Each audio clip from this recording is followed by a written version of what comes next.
যে 7টি খাবার নিয়মিত খেলে আপনি কখনোই বৃদ্ধ হবেন না, আজীবন 25 থেকে 30 বছরের টাগরা যুবকের মতো আপনি চলাফেরা করতে পারবেন। এই খাবারগুলি কোরআন হাদিস থেকে রিসার্চ করা, এগুলি সাধারণ কথা নয়, এবং মেডিকেল সায়েন্সও তথ্য দিয়েছে। কোরআন যে কথা বলছে 1000 বছর আগে মুহাম্মদ সাল্লাল্লাহু আলাইহি সাল্লাম 63 বছর বয়সে তিনি কিন্তু 25 বছর বয়সের যুবকের মতো ছিলেন। সুবহানাল্লাহ। কি কারণে? বিশ্বনবী সাল্লাল্লাহু আলাইহি ওয়াসাল্লামের লাইফস্টাইল আমাদের লাইফস্টাইলের মতো না। আমরা ঘুম থেকে উঠে রাতের পান্তা ভাত খাই, ইচ্ছা মতো খাই, কিন্তু চর্বি বার্ন করি না। বিশ্বনবী সাল্লাল্লাহু আলাইহি ওয়াসাল্লাম জীবনে ঘুম থেকে উঠে পান্তা ভাত খাইছে? হাদিস পাইছেন কখনো? পান নাই। এই জন্য প্রিয় ভাইরা আমার, যদি নিজের যৌবনকে ঠিক রাখতে চান, প্রথম নাম্বার যে খাবার সেটা হচ্ছে খেজুর এবং শসা। আম্মা জান আয়েশা রাদিয়াল্লাহু তাআলা আনহা থেকে হাদিস এসেছে, আমি খুব জীর্ণ শীর্ণ ছিলাম, শরীরটা খুব বেশি একটা ভালো না, আমি অসুস্থ থাকতাম। আমার আম্মা আমাকে খেজুর এবং শসা একসাথে মিলাইয়া তিনি খাওয়াতেন। বেশ কিছুদিন পর আমি সুস্বাস্থ্যের অধিকারী হয়ে গেলাম। এই হাদিস থেকে রিসার্চ করলে বোঝা যায়, কেউ যদি যুবক থাকতে চায়, কারোর শরীরটা যদি কেউ ভালো রাখতে চায়, সেজন্য অবশ্যই খেজুর এবং শসা একসাথে গ্রহণ করে। দ্বিতীয় নাম্বার খাবারের নাম হচ্ছে দুধ। ওয়া ইন্না লাকুম ফিল আনআমি লাইবরা, আল্লাহ পাক বলছেন এটার মধ্যে তো নিদর্শন আছে। দুধটাকে আল্লাহ পাক মানুষের জন্য কত সুন্দরভাবে কোয়ালিফাইড করে, এই লিকুইডটাকে আল্লাহ পাক মানুষের জন্য পাঠান, আপনি কল্পনাও করতে পারবেন না।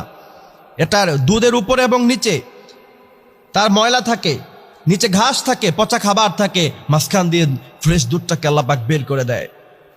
এই দুধ যদি কেউ আজীবন খেতে পারে নিয়মিত, সে যদি সেটা হজম করতে পারে, বিশ্বনবী সাল্লাল্লাহু আলাইহি সাল্লাম বলছেন শারীরিকভাবে সে ফিট থাকবে। মেডিকেল সায়েন্সও সে কথা বলছেন। বিশ্বনবী বলছেন পৃথিবীর মধ্যে একটা খাবার আছে যেই খাবারটা মানুষের তৃষ্ণাও মিটায় আবার ক্ষুধাও মিটায়, সেই খাবারের নাম হচ্ছে দুধ। এই দুধ আপনারা নিয়মিত খাবেন। সিগারেট বিড়ি না খায়া ছেলেরা এই সমস্ত টাকাগুলি দিয়ে ভালো খাবার খাও, ফল ফ্রুট খাও। তৃতীয় নাম্বার হচ্ছে ওয়াত্তিন, আল্লাহ পাক সূরা আত-তিনের মধ্যে কসম খেয়েছে এই 3 ফল খাবেন। চতুর্থ নাম্বার হচ্ছে জাইতুন, এই ফলটা আপনারা খাবেন। এরপরে পঞ্চম নাম্বার হচ্ছে বিশ্বনবী সাল্লাল্লাহু আলাইহি সাল্লামের কথা অনুযায়ী পেটের 3 ভাগ ইচ্ছা মতন খাইছে, এমন খাওয়া খাইছে এখন লগে লগে তার শুইতে হয়, সাথে সাথে তার শুইতে হয়, এমন ভাবে আপনারা খাবেন না। পেটের এক জায়গাকে বিশ্বনবী সাল্লাল্লাহু আলাইহি সাল্লাম খালি রাখতে বলছেন, আরেক জায়গায় খাবার দিয়ে ভরপুর করতে বলছেন, আরেক অংশকে পানি দিয়ে ভরপুর করতে বলছেন। সুতরাং 3 ভাগে ভাগ করে 1 ভাগ পানি, 1 ভাগ খাবার, আরেক ভাগ আপনাকে খালি রাখতে হবে, তাহলে আপনি সুস্থ থাকতে পারবেন। 6 নাম্বার হচ্ছে ডাবের পানি খাবেন আপনারা।